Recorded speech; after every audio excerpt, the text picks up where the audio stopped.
Hello. So I read a crap ton of books so far this year. We're talking like over 120 something books so far, and we still have a couple months left.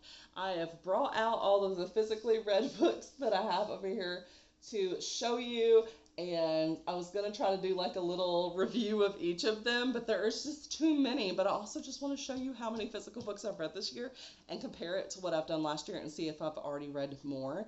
So I'm going to give you a little recap in this video, and then if you want to go through in the comments and let me know which ones you want in-depth reviews on, then I can try and do that as well. If you go to my Instagram, which is Heather Dowell Writes, you can see what I read month by month because I have a little photograph of all the book covers for the stories that I've read that month. And you can also comment on those and let me know which ones you want me to talk about more, because 8 months is a lot to try to catch up on reading wise and telling y'all stuff. My dog was looking, and I have the book of the month coming, so I was like, what is he doing? Am I getting mail? But I don't see anything. So anyway, so yeah, I'm just going to show you what they are, stack them up, and again, let me know in the comments what you want me to talk about. And some of these I'll probably tell you that I do want to talk about them.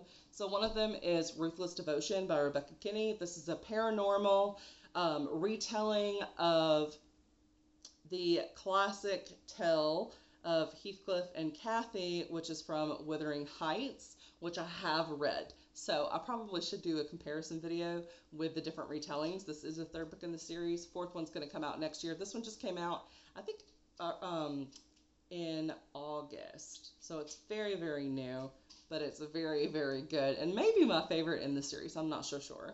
But anyway, yeah, really enjoyed this.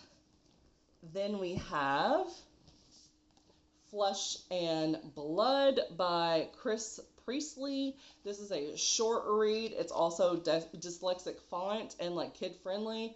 This one is a middle grades. It's horror. It's historical because it's set in London during World War II, and there is a bombing, and they find this little boy who is a burn victim from the bombing. They take him in, and there's something a little off about him. And one of the kids that is there had made a wish to replace his sister with the brother, and he starts to wonder, is this the replacement that he wished for? And does he still want that to come true or not? That's all I can tell you with this one without giving anything away.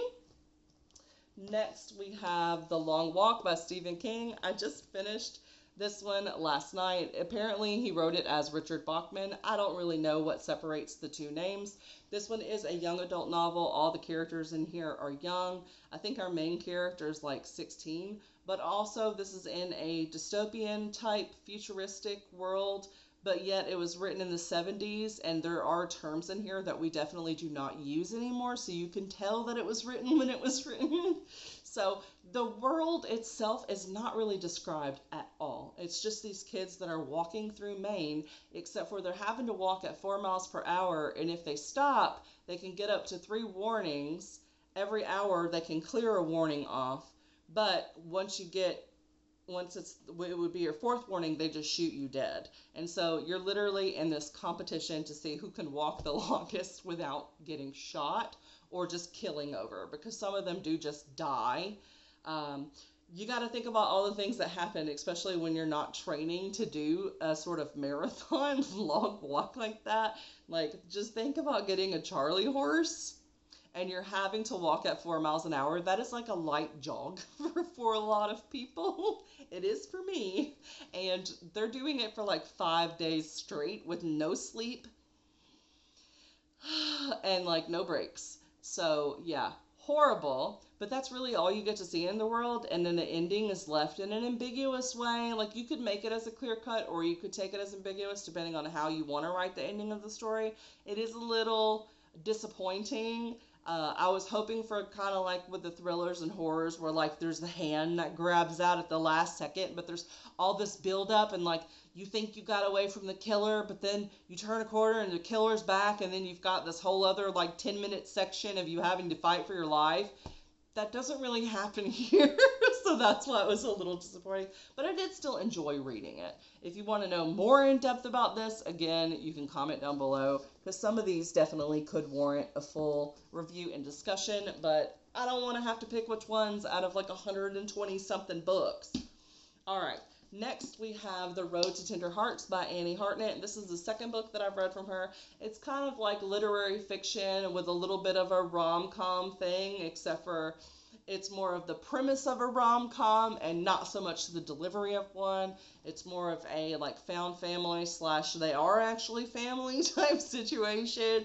PJ is a millionaire. He was a winner of the lottery, but he's kind of already spent all of his money because he is a bit of an alcoholic, because one of his children died a long time ago, and then he and his wife got divorced, and now she is remarrying his best friend, and they are going on a vacation to Alaska, and PG is at home, and he's like, I just need to be sober for like a month until the wedding so that I could be my friend's best man marrying my ex-wife. There's also a cat who can predict death that winds up being part of the story, and he goes on a trip to find his one that got away, a girl that he danced with a long time ago, right before he was drafted and had to go to war, and she has become recently widowed, so he's like, I am going to take a road trip and go win her back. But there's also 2 children, which are the grandkids of his half-brother that he never really liked, and their parents die in a murder-suicide, and so now he has custody of them, but he's also like lying to the custody people, because if she saw his house, she would never be like, yeah, this checks off, you can have them. So he sets up everything in his ex-wife's house, which is on the same street but a different house number, so that he can get the kids. So yeah, there's some shenanigans that happen in this book. So if you like a little humor but also some darkness and a road trip, then this one might be a good one for you. Then we have Mapping the Interior by Stephen Graham Jones. This one is a horror. It follows a teenager. It might be on the younger side of a teenager, I believe. I don't remember a ton of this. It was definitely creepy. He's wanting his dad like left, and he thinks his dad is trying to come back and like reform himself under the house. I don't know. It's been a while and it was really weird. But if you want something that's weird, just weird, but also that's very intriguing, so you'll be hooked on it and you have to finish reading it, it's like 100 pages long, then this one might be a good one for you. Then we've got 0 Stars Do Not Recommend by MJ Wasmer. This is definitely one that I could go on like a 30-45 minute review video, but it is an apocalyptic satire with romantic elements, and the sun gets destroyed while they are on a like all-inclusive resort retreat.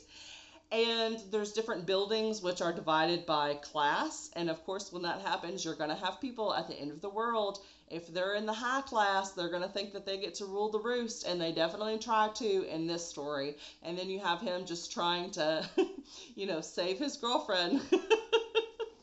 And yeah, so this one was very cute. It had lots of different representation in here as well. So yeah, I really enjoyed this one.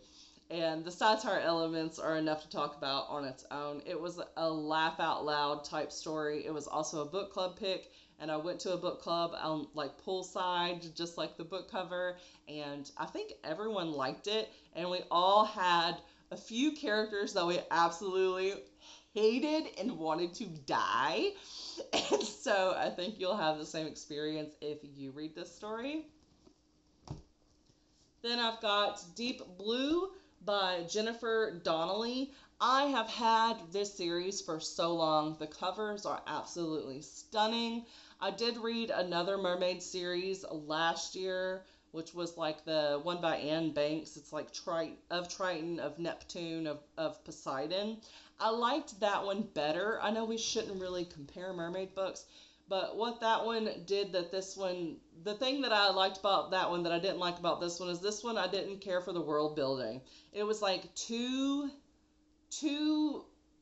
fantastical, And it was like she did a okay, so she did a good job of creating her own world, but that's where it lost the story for me. I was wanting to go into this for like a cute YA romance with mermaids, and that is not what this is. There's not really romance in this. Um, I think there was towards the end, but I just didn't care. It wasn't what I was here for, so it's not the book's fault. It's just not what I wanted. Too much world building, not the kind of world building that I wanted, and not enough of the romance.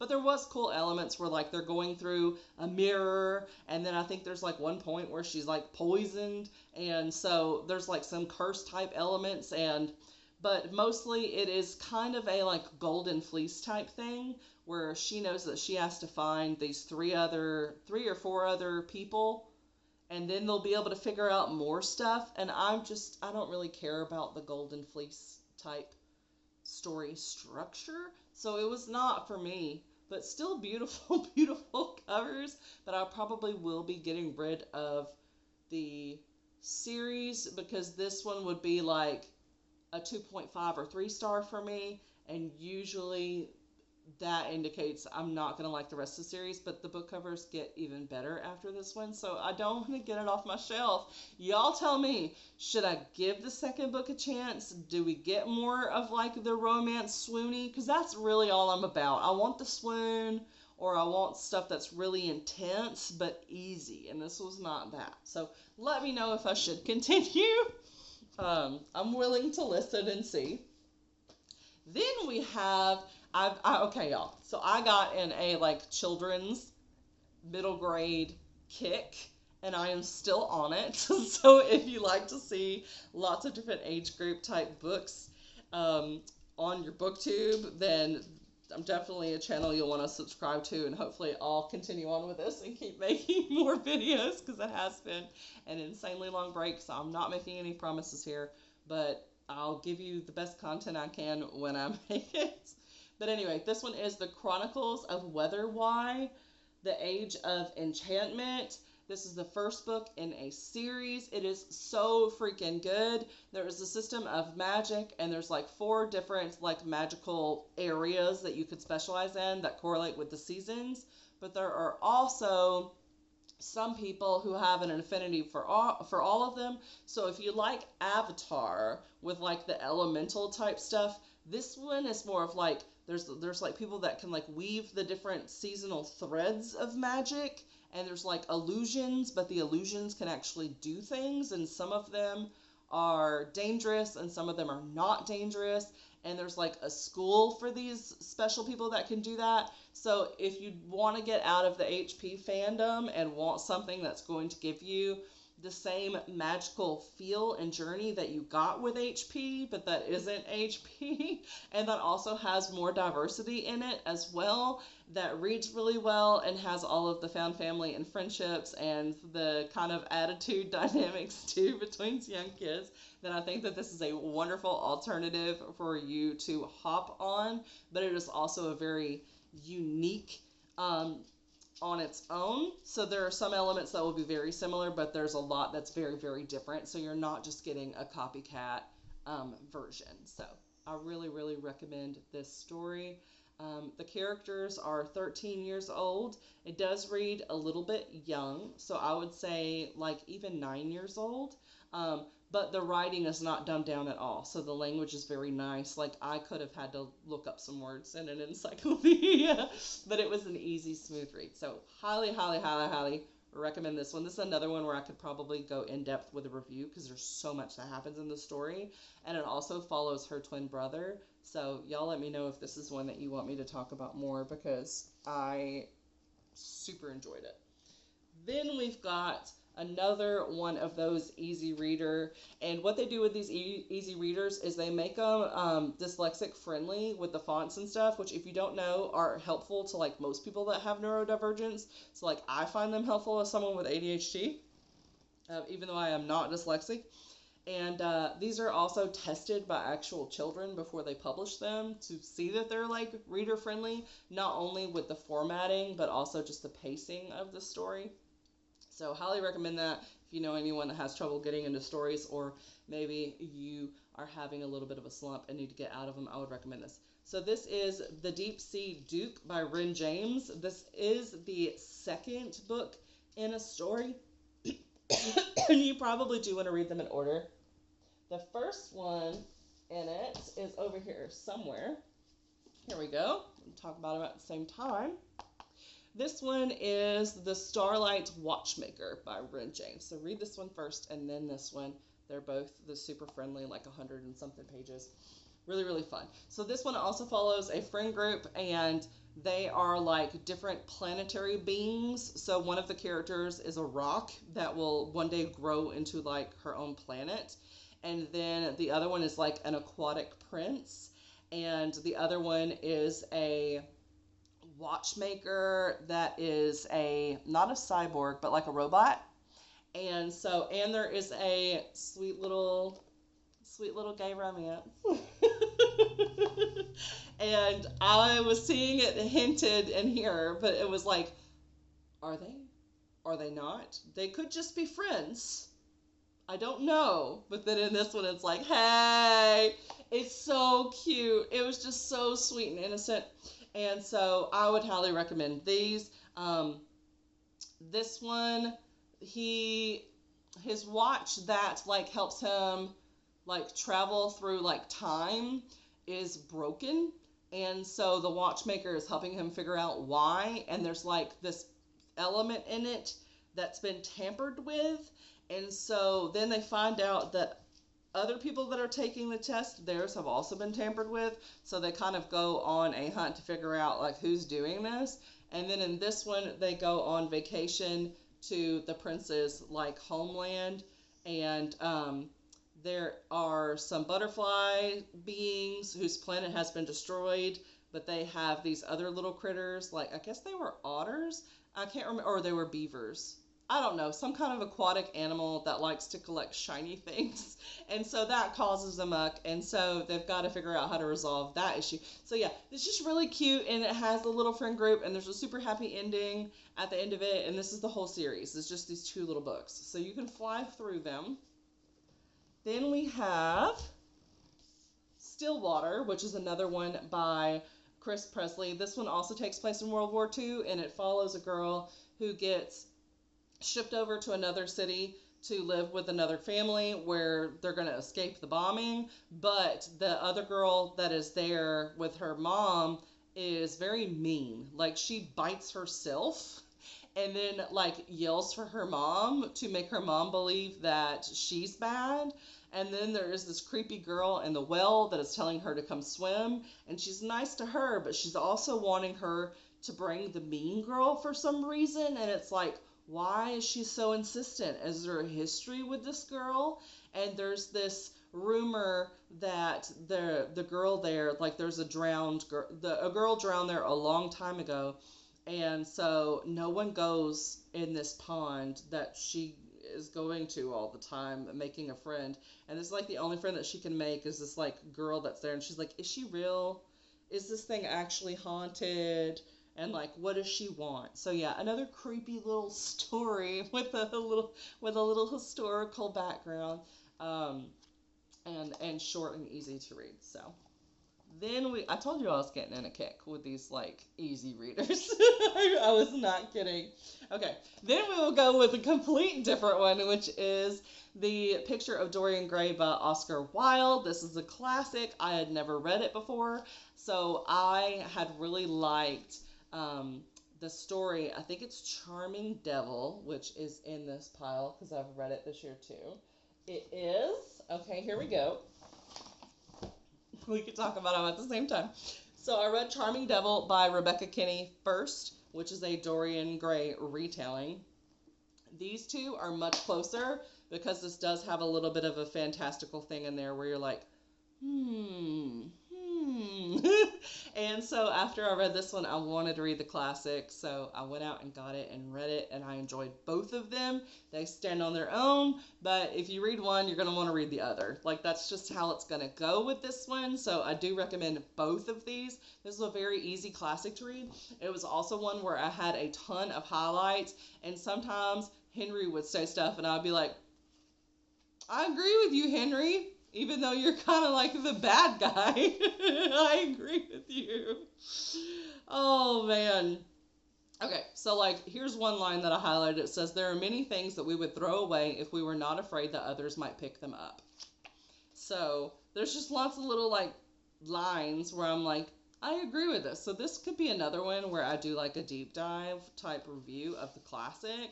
And if you want me to do a comparison with the real one, that probably just needs to be like a whole video on its own. But so the picture of Dorian Gray, I'll give you a brief synopsis. He gets a picture painted of him, and it's the most beautiful he's ever seen himself. But then he realizes the fragility of his youth and his beauty, and he starts to use his beauty for nefarious means, because he's like, I've only got it while I've got it, so I'm going to use it, and like goes full on debauchery and all this other kind of stuff. There's also some like queer subtext in here, and you're like, again, like reading into it, and you're not like totally sure, but you're like, yeah, this is definitely coded pretty heavily, especially for the time. And they actually revised passages because they thought it was like too gay in the classic. So yeah, I really enjoyed this one. And then in this one, you do have a bisexual Dorian Gray, and also the female protagonist is also bi. So in this one, she has the ability to paint someone, and she like gets their essence in it, and essentially as long as the painting is in good condition, then so will the person who was the subject of it will be, and so they can have immortality. Well, Dorian knew her grandfather, which is kind of like the basis of the original story, so it kind of like links that in there, where you get the Baz or the Basil, whatever, Basil, who was in the original. That's like the grandfather that she's named after in this one. But anyway, he painted him a portrait, and he's known that he's immortal. But now his portrait, because he's like done so many evil things and used people, and so his portrait is starting to like rot, and so he needs another one made. And so he's like begging her to do this for him. And it also links in with the previous story with some of the characters and parts. There's so much going on. So yeah, that would have to be like another video on its own. Let me know if you want that video. All right. Then we've got Don't Let Him In, which was a blind book club that I go to, where your book is like in a paper bag and you don't know what the book is for the book club that month. So you just have to buy it. And then you find out. I did enjoy this one. Not everyone did. There was like a TikTok thing a while back, and it was like, who did I marry? Or like, who the F did I marry?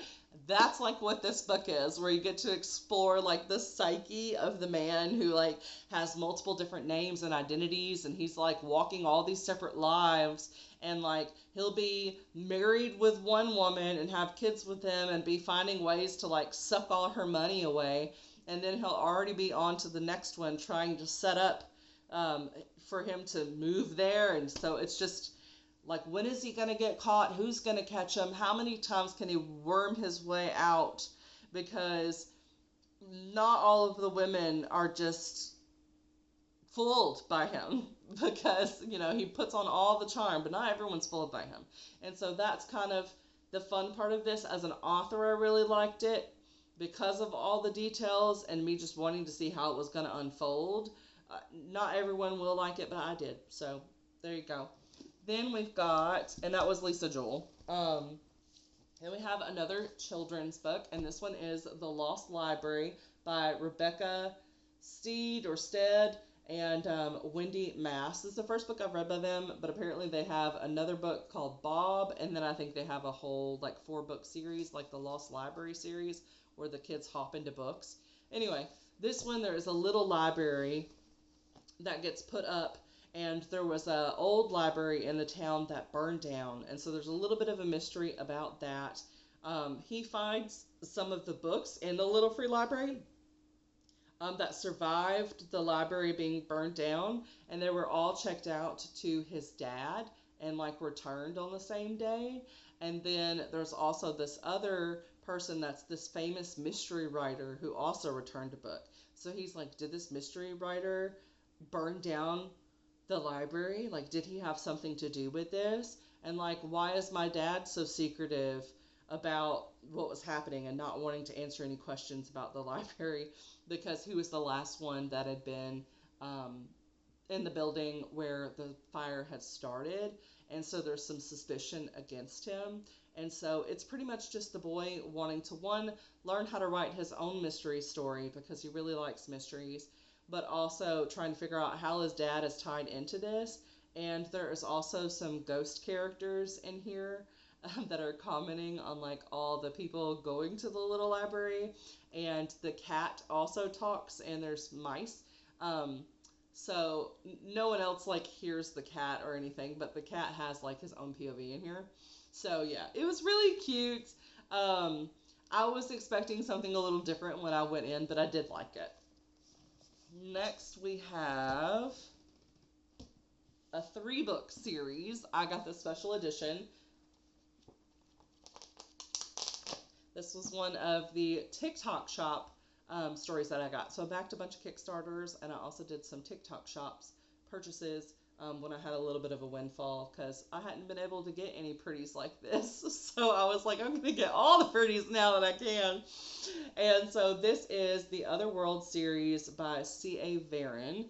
And the individual books are, I think it's the other, let me see here. The Other Worlds, The Other Key, The Other Fate.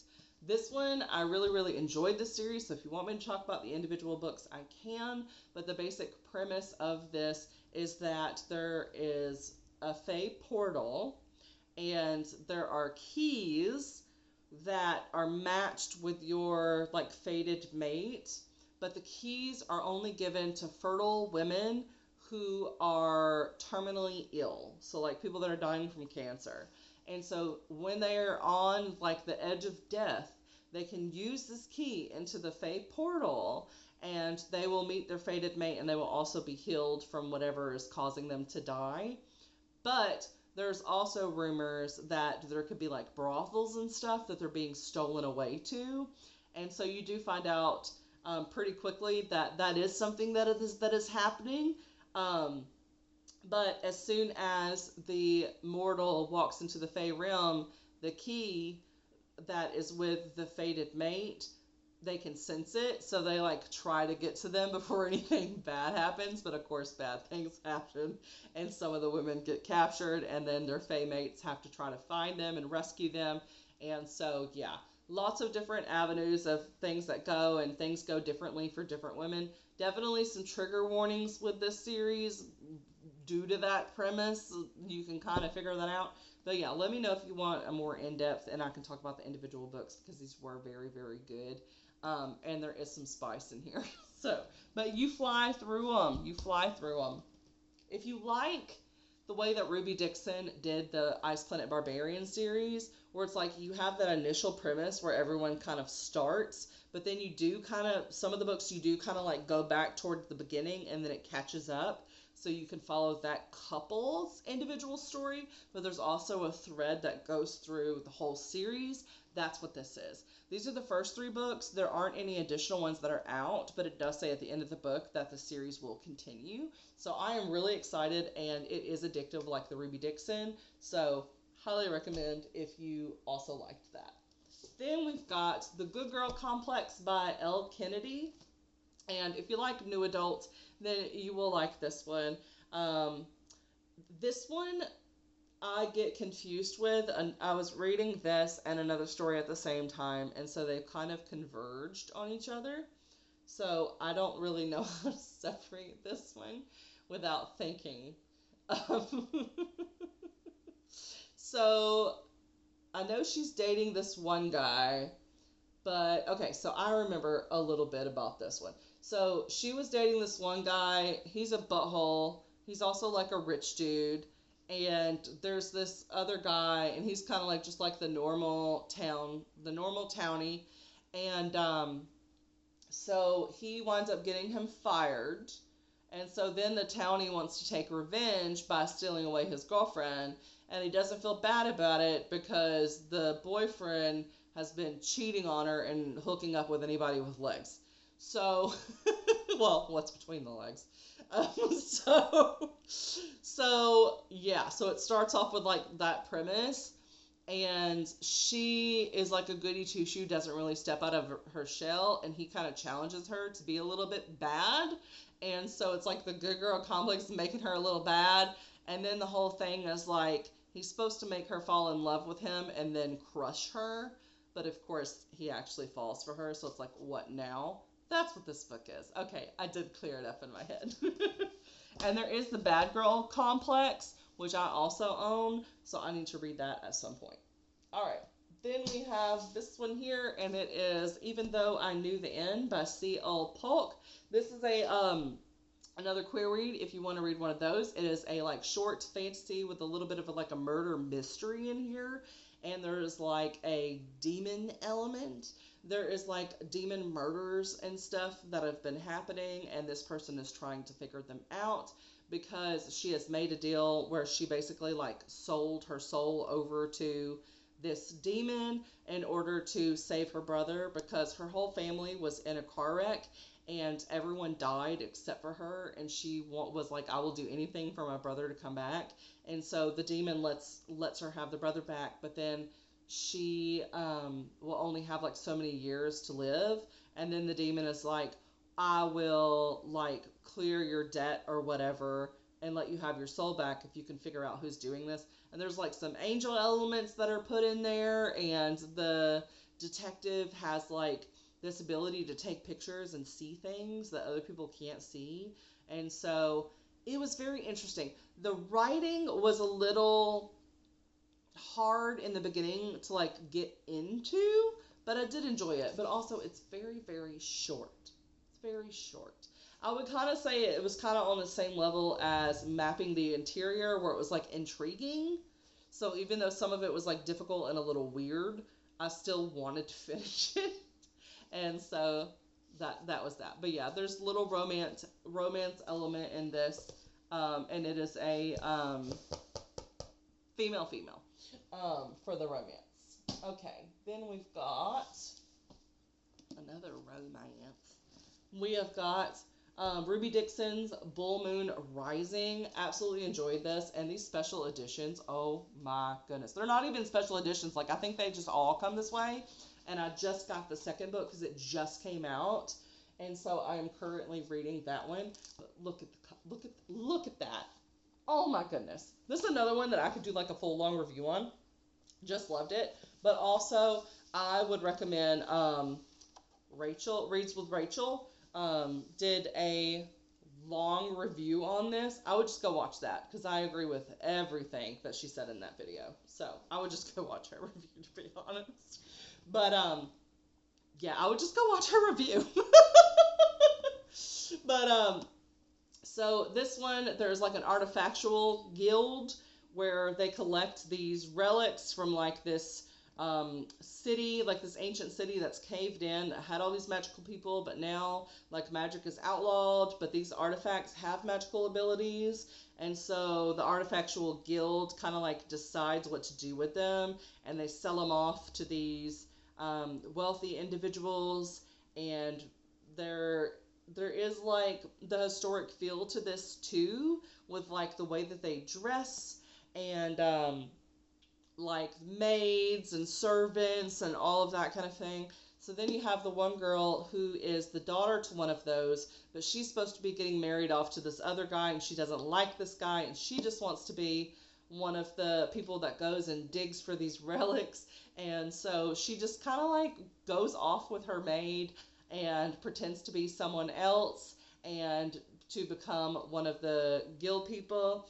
And so no one wants to let her in because she's a woman, and they don't have that many women that have been in that position at all. And the bulls, I forgot what they're called in here, Taurians, I think. They basically like not go into heat because they're men, but kind of like that. Like have like a mating frenzy that they can't help.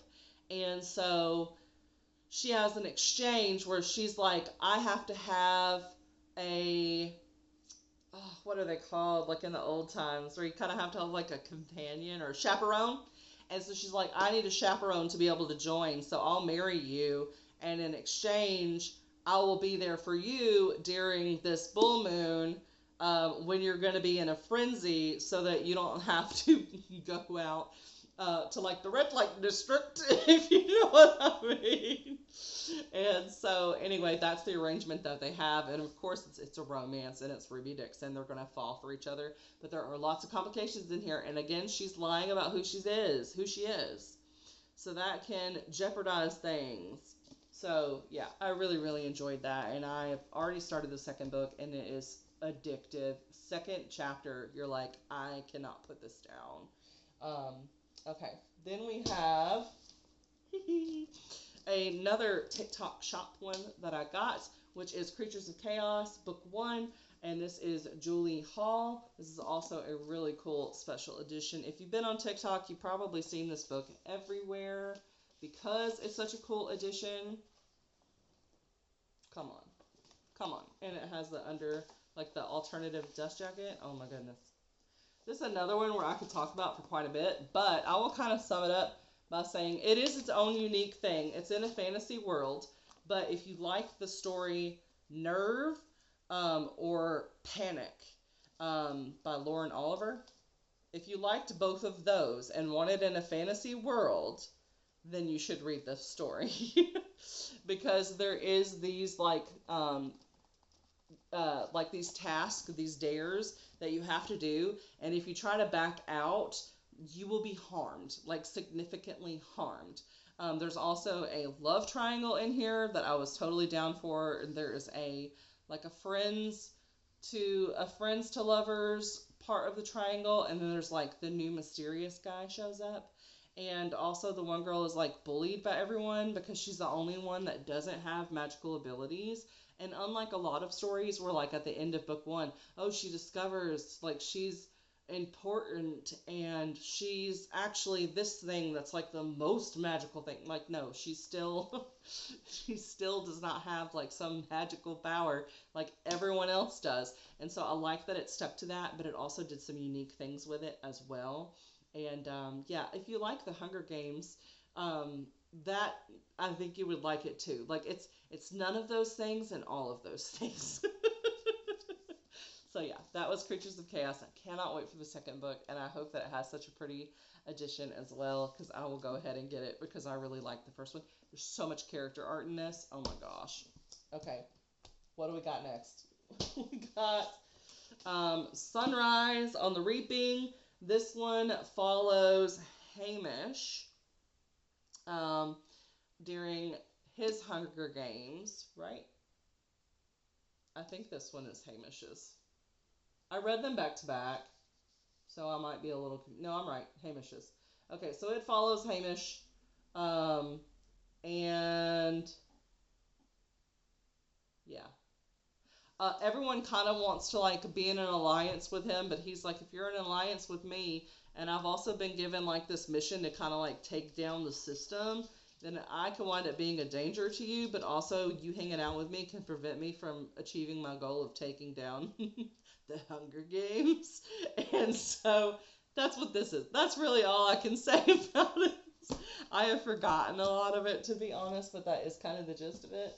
And then we have got this, which is The Ballad of Songbirds and Snakes, again by Suzanne Collin. The other one was Suzanne Collin as well. I'm sure y'all know. It's such a popular book. But this one follows President Snow and also something Gray. I forgot what her name is.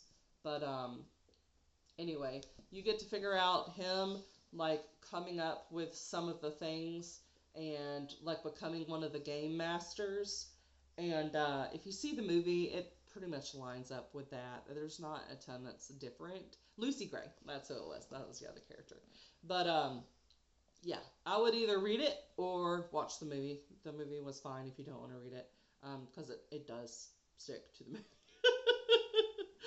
But anyway, I can't really tell you anything about this, honestly. I can't really tell you anything. You just kind of have to read it. But yeah, it's like a pretty cool book. And then we still got more than 10 books left. Just so y'all know. I know this is a long video. Okay, then we've got Say You'll Remember Me by Abby Jimenez. I've not read a lot of her stories, but I'm definitely going to be getting into them because I really enjoyed this book and I liked one of her short stories, and I think I read another audiobook of hers. I don't know. I've bought like all of her books, so I just need to read them. But this one's really good, and he is a veterinarian, and she, I think, like gets laid off from her job, and then she's taking care of her dad, and the dad is like dying.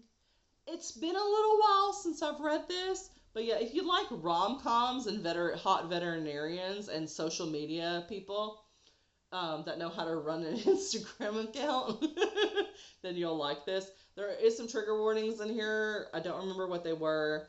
And I think there's like diabetes in here, or is that her other story? I can't remember, y'all. It's been a while. I just remember it was very good, but also long distance relationship. You will cry a lot during this book. I cried a lot during this book, but there's also some spice, so that was nice. All right, spice is nice. Books don't fall over. Okay. Now we've got Lights Out. Some people like it, some people hate it. It is a dark romance. It does have stalking, but it was the kind of stalking that I could get on board with. I don't like Stockholm Syndrome, but I can get on board with some stalking as long as I know that the person's not actually a creep. So because you're getting his POV too, I was like, okay, he's not a creep. He like knows who she is. And she has been commenting on his TikTok account where he wears a mask and makes like sexy thirst trap videos. And she's been telling him all these things that she wants him to do to her. And so he's like, I like her, maybe I should. But it's also his roommate's ex. So yeah, and then they accidentally kill a guy, and then that's kind of what takes off the whole story, and there's like a mafia type tie-in, which some people thought was weird and didn't get, but I was like, I get it, it's fine, I like it. So the second book just came out and follows, I think, her cousin, so I need to read that one. I listened to this one on audiobook, and then I got the book because I wanted to read the second book, and I don't think there was an audio out yet, or I didn't want to wait months in line to listen to it because I need to read it. So yeah, I do recommend this one. This was also a book club book for a different book club that I go to, which is like a books and brews type thing where people drink wine and talk about books. And we had a lot of smutty books at the beginning of the year, and then like thrillers after that. And I'm like, where did the smut go? I was here for the smut. I was here for all of the serial killer smut. They're not really serial killers in this. They accidentally kill one guy. So I'm kind of spoiling that for you. They're not serial killers. But getting involved with the rest of the family, they might be at some point, or have to cover up a lot of crimes. But anyway, it was funny, it was cute, it was smutty. There you go. All right, then we've got another smutty book. We've got Deep End by Ali Hazelwood. But so it had the smut in there, but there was also a lot of other stuff in here that there was like some depth to the stuff that was going on with the characters. This is a contemporary romance. And so you get that you normally get with Ali Hazelwood. This is the least funny of Ali Hazelwood's books. It is the most serious of Ali Hazelwood's books. Well, there's other things that are pretty serious with like the sexism and sexual harassment and stuff like that in her other books. But this one, there's just lots of things. This one's dark. It feels darker. And like the tone, it's a different kind of book. It's also new adult and not really adult or YA. So this one follows two athletes. One of them is a diver. One of them is on the swim team. Both very like type A, high achieving, but he has already had a thing where he's kind of like lost it for a while and then found his way back, and she's kind of in the middle of failing at everything and not knowing how to fail because she's never failed. And so they help each other through that, and there's some BDSM, and so they're exploring lots of boundaries and things about themselves. And honestly, that's all I can really say about this story. It was so talked about because it's Allie Hazelwood, so I'm sure you know plenty about it already. We're going to keep moving because I might run out of time in like 15 minutes. The video might stop. All right, moving on to another serial killer romance. Um, this one didn't have as much killing as the other books, though. So this one was Scythe and Sparrow by Bryn Weaver. It's the third book in the Ruinous Love trilogy. There is another short story called like Love and something. I can't remember. I read it. It goes with it. It has the same characters, and it bridges you between this series and then a spin-off series. And that book is like purple and green. It's like Season and Tourist, I think, are part of the title. Purple and green. I don't know. I'm excited for it.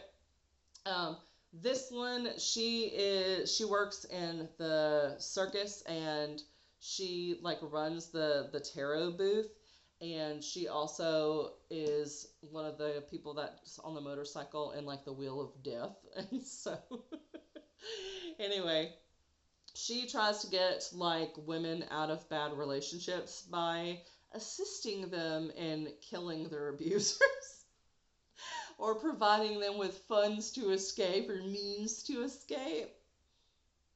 But she winds up getting injured at the beginning of the book as she is trying to assist. She makes a bad move and then winds up getting injured, and then so the guy is kind of like looking for her, and then she gets involved in some other stuff because she's just trying to kill all these bad people. But normally she doesn't really get her hands dirty, but now she is like not purposely getting her hands dirty. And then Finn, which is a doctor, takes her in, and then she kind of figures out, oh, he's a family of serial killers, and I like doing this too, so maybe we can like team up together. And there's some romance, obviously. It's smutty. It's Bryn Weaver. What do you expect? So yeah, that's what you get with this. Oh, my pile is a leaning tower of Pisa.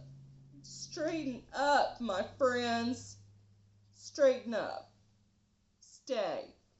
We're almost done. Okay. All right. Speaking of third books in series, but this one is like the final. I don't think there's a spinoff. I don't know what she's going to do next, but this one is by Erin Sterling, and it is The Wedding Witch. This is part of the X-Hex series, or it might have had a different name for the series. I can't remember what the name of the series is. But anyway, The Wedding Witch. This one, they like accidentally time travel into the past, and then they've got to figure out how to get back to the future, but also figure out why they're in the past to begin with and what they need to do while they are there.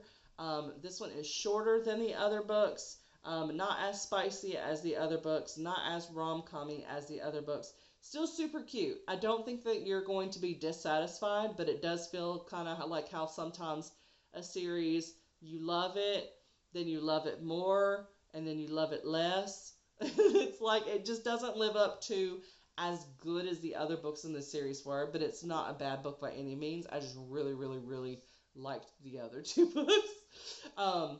It had a very different element. It's like when you watch a series of, say, The Walking Dead, and the thing that you're watching it for is them like going from house to house and constantly being on the run from zombies, and then all of a sudden the next season they're like in one spot and they're fairly safe, and then they're having to fight off people and not the zombies. That's like what happens. Like where it switches, like the thing that you're going into it for switches, and so it's a different thing than what you thought you were getting based off of the rest of the series. You still like it, you're still engaged, but it's just not the same thing, and so it's not bad, but it wasn't what I loved that got me to start the series. Okay, there you go. The stack is getting really big. It's wobbly. I'm scared.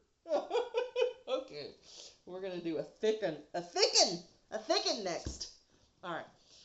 We have got Phantasma by Kaylee Smith. Absolutely loved this one. It's got some dark feels to it. The scenery is dark. It is also smutty. It is where you don't know if the guy is good or bad. Is he lying to her? Is he morally gray? Is he a demon? There's some mystery and stuff going on here. This one also has several challenges that she has to go through. So if you wanted a smutty up version of like the nerve and stuff like that, then this one.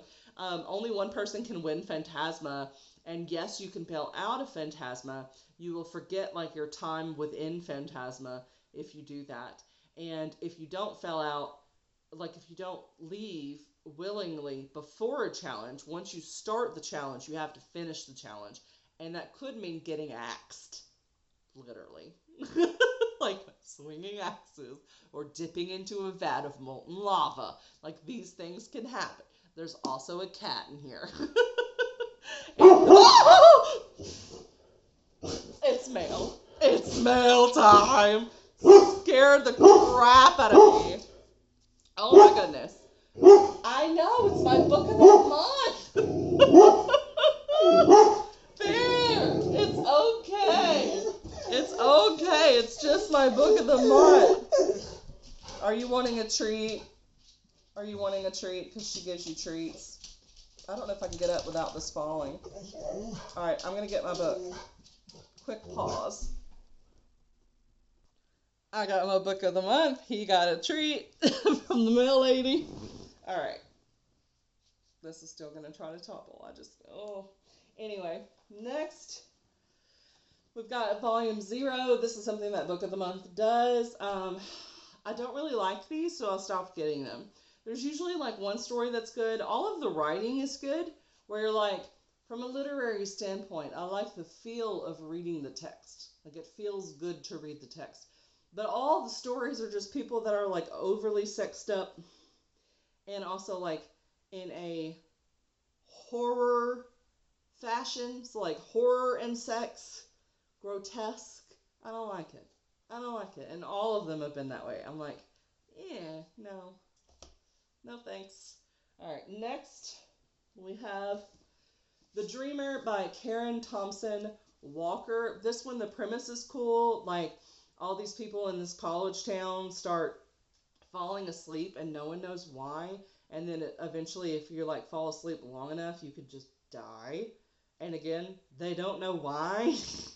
So the premise is cool. Execution was very literary to me and not very interesting. So it's like following all the different characters surrounding it, but it just didn't feel like it. I wanted a story that just followed like one set of characters and had a beginning, middle, end that made sense and like did something. And this one was like literary fiction sci-fi, which is not the same thing as like sci-fi. I know I was wanting sci-fi. So I'm just not a literary fic person, but if you are a literary fic person, then I do think that you would enjoy it. It's not a bad story. It was just not. I like more. I like plots that have a ton going on, but like emotionally and plot driven wise. Like I like a lot of action and I like a lot of emotions, and there just wasn't that. So that was a no for me. I will be unhauling at some point. Okay, then we have, those are in a stack, so we'll just go to this one. Let Them by Mel Robbins, or the Let Them theory, excuse me. I don't have the book with me because I'm letting my friend borrow it. This one was really good, and it's basically just like not letting other people's thoughts or opinions about you dictate how you proceed with making decisions or going about your life. That's really the gist of it. And it just kind of like shows you the science behind it, shows it through like multiple different facets of your life and how like you let other people influence you, and then like the brain way to like get around that and stop doing that. So I enjoyed it. Another one that I read with Mel Robbins was The 5-Second Rule. This one felt like she came up with the 5-second rule, which she did in a TED Talk. She talks about that in here, like when she delivered the speech and how it changed her life and how it made her career skyrocket. Everyone knows her for the 5-second rule. But then it is just like countless examples of how it's changed other people's lives by their Facebook posts that they have sent to her, and then a few scientific things that kind of back up why her theory works. Basically, very repetitive. So I just think it was a lot. A lot of repetitive. I don't think it's necessary. I think you could just go watch the TED Talk and you get what you need from it. Unlike the let them theory, where I feel like it kind of did need to be hammered in a bit more, this one was pretty simple and didn't need all of the repetition. All right. Then we've got Unlikely Animals by Annie Hartnett. This one is, I read the Tender Hearts Club or whatever thing earlier in the pile, and I've told y'all I read another one by her. This is another one where I could do a whole like in-depth video on it because there's just so much that's going on in here. This one is another one that's like a literary fiction, but there's also a mystery. There's multiple mysteries that are happening in here and threads and like family drama and all sorts of stuff. Very good. If you want to dip your toe into literary fiction and you normally don't like it, I would do this because it's intriguing, because there are multiple plot lines and things that are happening that you will be engaged with. Her dad kind of has like a dementia because he has like this brain tumor and it's making him see things. So he's like seeing animals where there's not animals. There's also like a thread to the historical Dr. Dolittle that he also sees and befriends. And there's also ghosts in the town that he doesn't see, but that see him and like narrate everything that's happening in the town. So I didn't really watch Our Town, but people say yes, that has like the same vibes as Our Town. But yeah, this one I feel like you would just need a whole nother, like a separate video, because there's just so much. Like there is a drug boss thing that's in here that she has to figure out. She also has a missing friend in here, and she's like, okay, did she die from a drug overdose? Did she run away? Did she, did someone like hurt her? Like what happened? um, and then she's also trying to mend her relationship with her parents and her brother, who was a drug addict and has been in and out of rehab and is trying to like turn his life around. And she's also like just got fired from her job, and she's like, oh, I'm a failure now. And so she's kind of having to like tuck her tail between her legs, but doesn't want to tell anyone that that's why she's coming home and not just to see her dad who's dying. um yeah, there's a lot in this book. There's a lot in this book, but it's very good, so I would read it. And that was another book club book, so I would a blind book club book, so I would not have picked it up if it was not part of that, but I'm glad that I did because I really did enjoy it. Okay, then we've got Renegades by Marissa Meyer. This is the first book in the series. I did read the entire trilogy. I enjoyed the entire trilogy. If you want to read something with superheroes, but that also has commentary on like, if you have superheroes, does that make you overly reliant on superheroes? And who's really good when people can use powers for good or evil? And sometimes when people have power as far as authority, not necessarily ability, they can also abuse that as well. So it's like, are you better with people having superpowers or not? And it questions that. But there's also a romance in here that I really enjoyed. And it's like an enemies to lovers. And there's also her going undercover with the renegades, and she like auditions in front of them, and she is pretending to have a different power than what she actually has, because they would know who she is as a villain if she did try to go in as herself. And so she's trying to hide her identity, and she has grown up with the villains, and so she sees them in a very different way than everybody else does. But once she starts making friends with the people that are supposed to be the good guys, she has to question everything that she's thought about herself and about superheroes in general. And so, yeah, I really enjoyed this. It is a thick un, and the whole series is thick. So if you want to dive into a big un with some romance and some political intrigue and some superhero type stuff, then I do think that you will like this by Marissa Meyer. Okay. Then we've got another thicken, because we're just doing all the thickens today, and that is going to be Midnight Sun. I finally got around to it. Y'all, I pre-ordered this book. I pre-ordered this book, just got around to it. Can you believe that? Oh my goodness. Just got around to it. This came out in 2020. It's just been sitting on my shelf for 5 years. That's all. No big deal. 6 really, because 2020, 21, 22, 23, 24. So this is the 6th year, and I finally did it. I read it on an audiobook. I took a 6-hour trip both ways to North Carolina and finished it on like 2.5 or 3 speed. Interesting.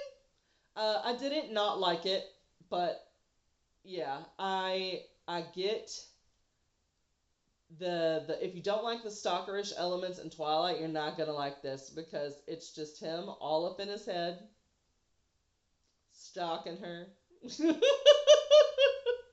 My friend hated it and made her want to punch Edward, and I understand. I understand. But I didn't hate it. I didn't hate it. I didn't hate it. So, yeah, I mean, if you read Twilight, like, you know what happens in the book. It's just Edward's point of view, okay? Um, yeah, it's just Edward's point of view, but it's pretty much the same thing. Like, you get insights, but it's fine. It's the same. The same but different. Okay, let's do some of these shorter ones. All right. Then we've got The Cartoonist Club by Raina Telgemeier. I think that's how you say her name. And Scott McCloud. I have all of Raina Telgemeier's graphic novels, like her solo ones. I do not have the Babysitter's Club ones that she does, but I have all of her other ones. Most of them are like nonfiction. Well, 2 of them are like nonfiction, the sister and the ones with the braces, and then she had one with guts. They're like autobiographical type things. This is not, but kind of is, because she obviously is a cartoonist. So this is something that she got to take from her childhood before she became like this artist and storyteller. And I really enjoy all of her books. So this one's a really cute one about a school coming up with a cartoonist club because they want to have something for them. They're not into sports, but they want to be able to make friends and have an after school activity. So they come up with the cartoonist club and they start making these zines, and then they actually get to sell the zines at one point, and they're growing their club and getting more interest, and everyone likes each other.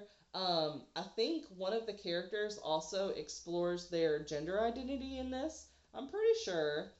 And all of Raina's books are diverse. Like, every page is just so colorful, and the people are so different from one another. So I think you would definitely like that if you like middle grades or children's. I just love all of her stuff. Then I got a nonfiction over here, which is The Happy Writer by Marissa Meyer. As far as books on writing go, I would say that this is the best one out there, and I have read a lot. I've read the Stephen King on writing. I've read the Save the Cat Writes a Novel, which I also really enjoyed, by Jessica Brody. So honestly, I would get that. For your story structure, I would get the Save the Cat Writes a Novel by Jessica Brody. And then for being a writer, I would get this one. Because this covers so much more than just how to write a story. It's more about like the process of just being a writer. And so there was a lot of takeaways with this, and you could break this down by chapter and just have discussions. Like, this is me just opening it up. Like, that's just a random page with how much I have highlighted on it. And every chapter, there's just nugget after nugget after nugget. So if you're a writer, get this. I'm telling you. It will tell you how to collect inspiration, how to stay inspired throughout the process of writing a novel, because it is long and lonely, and sometimes it's overwhelming. And this also kind of breaks down how you can limit your research, but also have a lot of world building. You gotta have it in your author toolbox. Just get it, okay? Just trust me. All right. We're almost there, I promise. I have 3 books. All right, 2 of them are part of the series. All right. We've got The Stitcher by A.C. Guest. This is another one that I got that was a TikTok shop book, and I really enjoyed this. I read their other book, which was, oh gosh, I can't even remember the name of the other book now. It doesn't really matter. Um, I'll get it in the mail when the second book comes in, and I can talk about it then, and then I can remember what the first one is called. Um, but this one, The Sky Stitcher, it's a fantasy. Becoming the Sky Stitcher was Zara's worst nightmare until she met him. She winds up like pulling this guy out of the sky, and he is like part of the villains brigade, but he doesn't really like the woman that's in the sky, like the god that's in the sky. So he's like, I will be, um, I will be like yours to control instead. And she like pulls the star from the sky. There's lots of stuff that goes in here. It's just like high fantasy. Definitely high fantasy, desert feels, romance, a little bit of slow burn, enemies to lovers, sisterhood, castles. I really just don't know how to describe this one. There's also like, you know how every once in a while you like a granny character, especially like a kick butt older character, like an old woman character, and you get that in this. Like you get a strong granny, and I really like that. So the world building in this, there was a ton of world building in this, but it worked. It worked. Like just the way that it was, I just really liked it. So I think that you would enjoy it as well. It's also a standalone. How often do you get a beautiful standalone fantasy that's super developed that also has all the romancy elements? And look at this spine! Well, you know, I guess that part's not the spine, but you know what I'm saying. The colored edges, come on. Alright, so I can't really tell you anything about that. It's good. Alright, then I've got two more special editions. These were also TikTok shop. And once I finished reading them, I did the character art. Let me make sure they're safe to look at. Kind of. This is book 1. This is The Spring's Descent. And this is book 2. And I think this one is a summer solstice? A summer seduction. So look how pretty. Oh my goodness. And then there's the other part of the cover. It's gorgeous. Gorgeous. And look at them sprayed edges. Okay? Gotta get it. So this is by, I guess I should look and see what the author is, shouldn't I? I think it's C.L. Breyer. Yep. C.L. Breyer. And this is a Morpheus and what is her name? I'm like seeing it Larkspur. Morpheus and Larkspur retelling. I enjoyed the second book more than the first book, but I enjoyed the first book. I just really enjoyed the second book. I like the couple more in the second book than the first book. But again, I liked the Hades and Persephone that you get in the first book. So yeah, this is the Hades and Persephone one. Sprayed edge beauty. And then, oh, I put it in there backward and upside down. That's what that one looks like. And it's Spring's Descent. So yeah, Hades and Persephone. This one is witchy too. So like Persephone is like an earth witch, but she doesn't have all of her powers yet. And when they turn like 21 or whatever, the strong witches will become part of the coven, but the weaker witches they will kill, and their power will like go back into the earth. And so her mom, Demeter, is the one that's like in charge of the coven, but she winds up finding out that like Demeter is wants to like get her pawned off on this other witch dude who's like not a good guy. And so she doesn't want that. So she runs away with the help of her friend Larkspur in this story, and she winds up meeting Hades. But she doesn't realize that it's Hades. She thinks that it's like someone working for Hades and going to deliver her to Hades, and so they're like making their way through hell. And then there's things that are happening. He's like lost some of his abilities. So like he needs her there to help, but also he doesn't want to like imprison her. And she's wanting to get back to try to save Larkspur because Larkspur wasn't able to escape with her. So she keeps trying to escape now.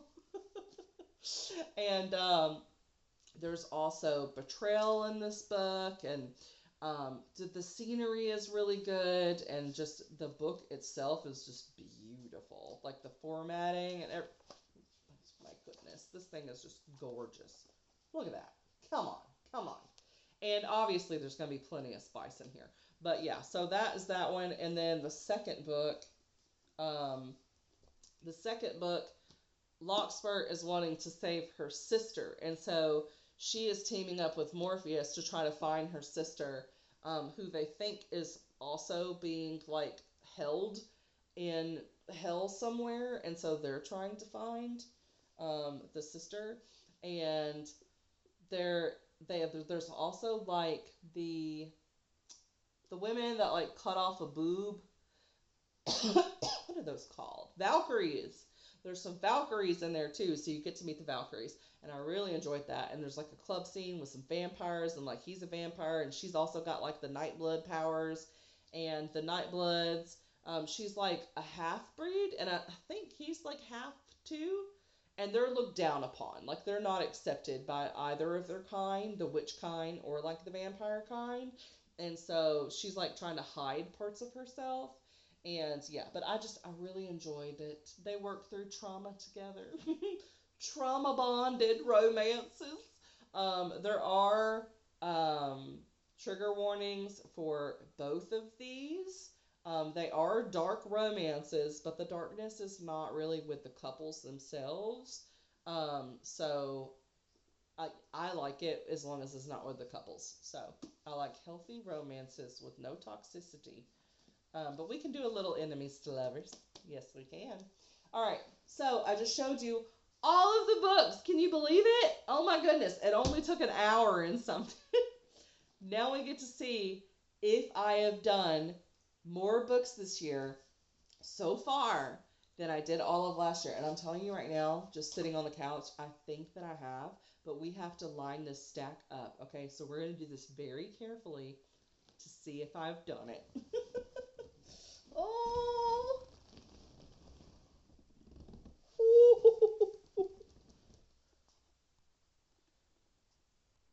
All right, I'm just showing you that it is stacked from the bottom of the floor. There's no box in between. All right. Now I'm going to hold the rest of the books on top so that you can see where they are. And then I'll show you where the other picture was in relation. But I'm not going to edit this video because it would take forever and a day to process because it's so long. But look. Woo! So careful. Y'all, I'm 5'10". And remember, this one don't even have the book in it. So it's taller than this, but it's this tall. It's this tall. I think it's the same. I think this is the same as what I did all last year. So we'll say we're going to try to get to like, we got like 4 months almost left because it's the beginning of September. We're going to try to get up to my boob. How about we do boobies? Booby height. Booby height! If we can get up to here, that would be great in 4 months. That would be cool. We'll see. We'll see how it goes. But we're looking at a good 4 feet here.